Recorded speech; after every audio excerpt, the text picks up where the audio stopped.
Gente, é um prazer, é uma honra para mim estar conhecendo e poder conversar um pouquinho com o Zé Cabaleiro. É aqui no Simanca, um canal diferente que fala de inclusão, cultura e arte. É ótimo, muito bom, né? Zeca, primeiramente, como para você retornar a Uberlândia tão pouco tempo depois, num dia tão especial? Pois é, prazer falar com você, prazer participar aqui do seu canal. Acho que faz 10 anos, né? Foi bem na parada assim da pandemia, No né? Timbre. Festival Timbre. E já vi algumas vezes em Uberlândia, situações assim completamente diferentes. Acabei de falar aqui com uma das cantoras da banda que nos antecedeu, que é uma das donas do pub lá do London Pub. Divas do rock. Divas do Rock. Que a gente tocou, eu e tu, foi a primeiríssima vez que a gente veio aqui, eu lembro que foi um show incrível. Depois eu vim com a família Espíndola, TT, toda a turma lá.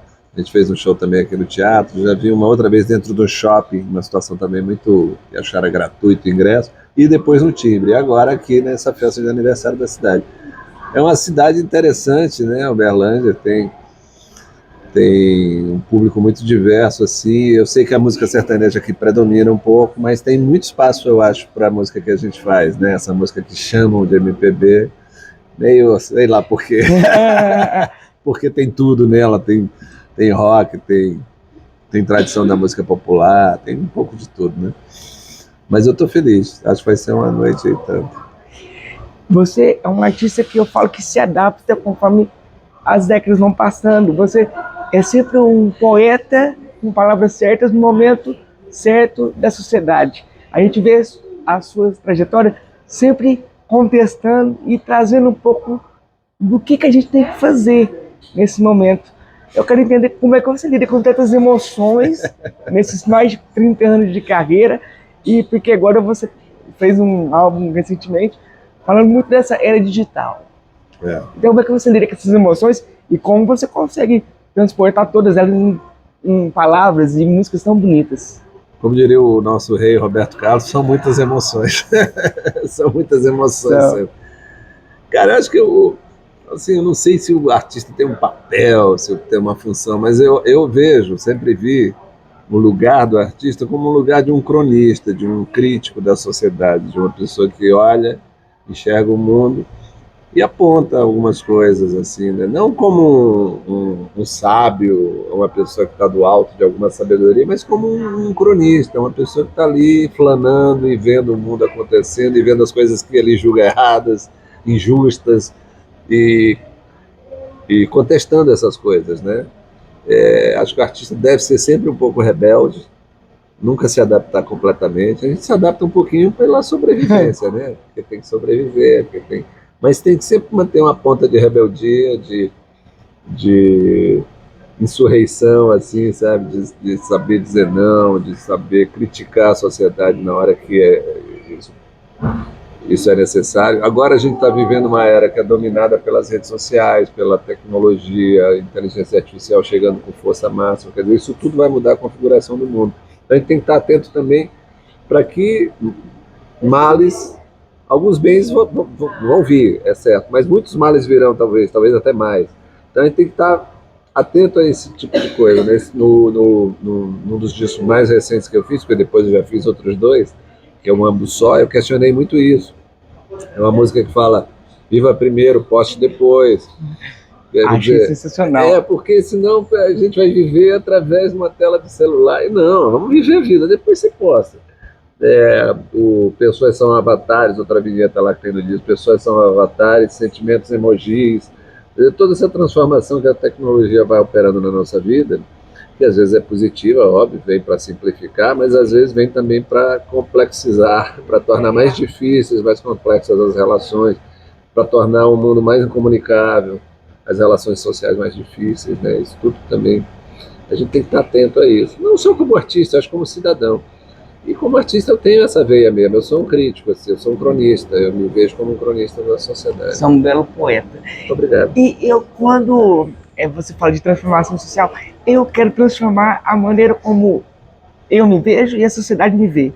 Eu troco o termo que me define, que é deficiência, que significa falta de alguma coisa, por singularidade. Boa. Porque todo mundo é único, todo mundo é singular. Claro. E a gente não pode se ver, a nossa condição não pode ser inferiorizada. Muito É bom. apenas uma condição. Muito bom. E falando nesse conceito, eu queria que você compartilhasse uma história com alguém que seja deficiente, o que você ensinou, o que você aprendeu, e uma singularidade só sua. Uma coisa que seja só do Zeca. Cara, e eu tenho muita história, porque assim, primeiro, passei meus primeiros 8 anos no interior do Nordeste, né, de um Nordeste amazônico, assim, que era o Maranhão. Muitas histórias de toda a natureza. Depois fui para a capital, para a cidade, e tal. Meu pai mudou, meus pais mudaram, num bairro que tinha uma cara assim de subúrbio, zona norte do Rio de Janeiro. Por exemplo, vou contar uma história aqui, nem sei se é exatamente o que você quer, mas vou contar uma história que eu acho muito curiosa. Nossa casa ficava perto de um hospício, colônia psiquiátrica, não sei das quantas lá. E os colonos, os internos, né, eles vestiam aqueles chambres, aqueles vestidos, né, de dormir, né? Eu ainda dormi com esse chambre na minha infância, ainda dormi. O chambre era um vestidão, uma bata de dormir, assim, coisa antiga, coisa antiga.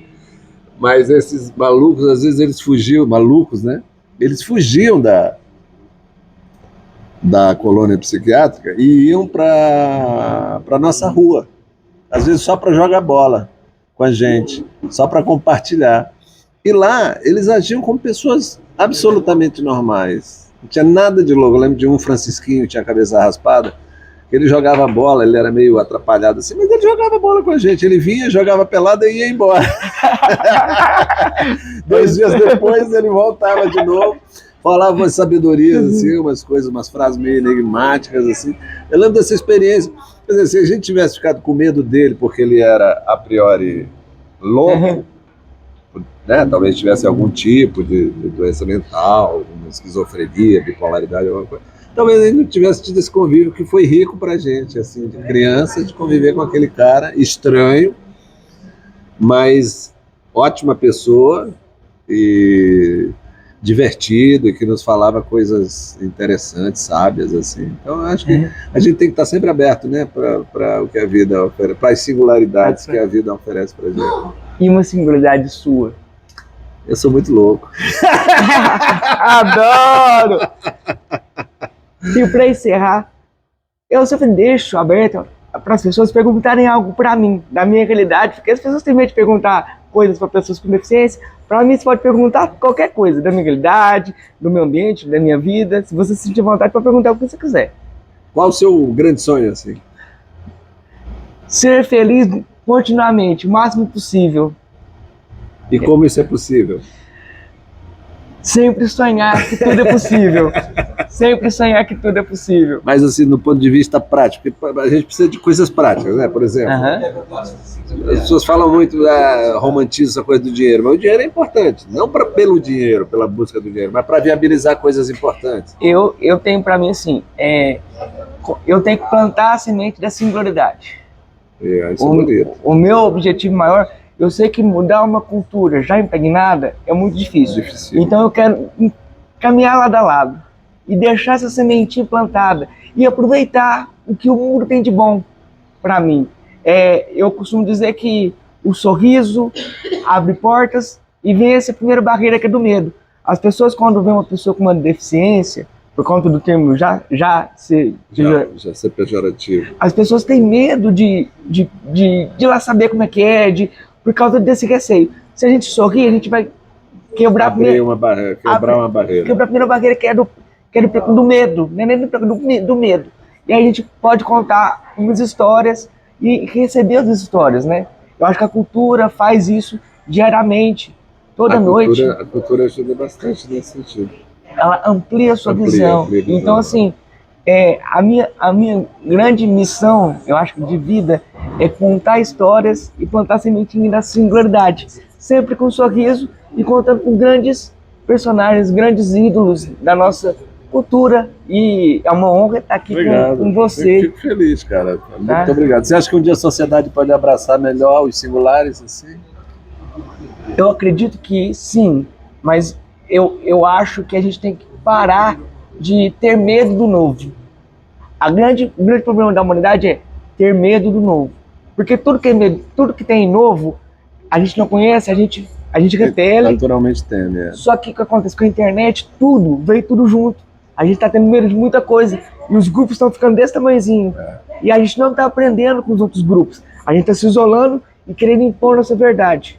Verdade. Por conta disso. Se a gente aprender que todo mundo é singular, além de a gente valorizar o nosso desenvolvimento, a gente aprimora o coletivo. Se a gente não tem medo. Eu acho que é isso. Bacana. Bela mensagem. Gente, obrigado. muito Prazer obrigado. imenso, cara. Prazer é meu. Boa sorte pra você. Tô aqui com a Liara na minha Valeu, Liara. filmagem. E agora o showzão com o Zé Cavaleiro. Vamos lá, vamos alegrar esse povo aí.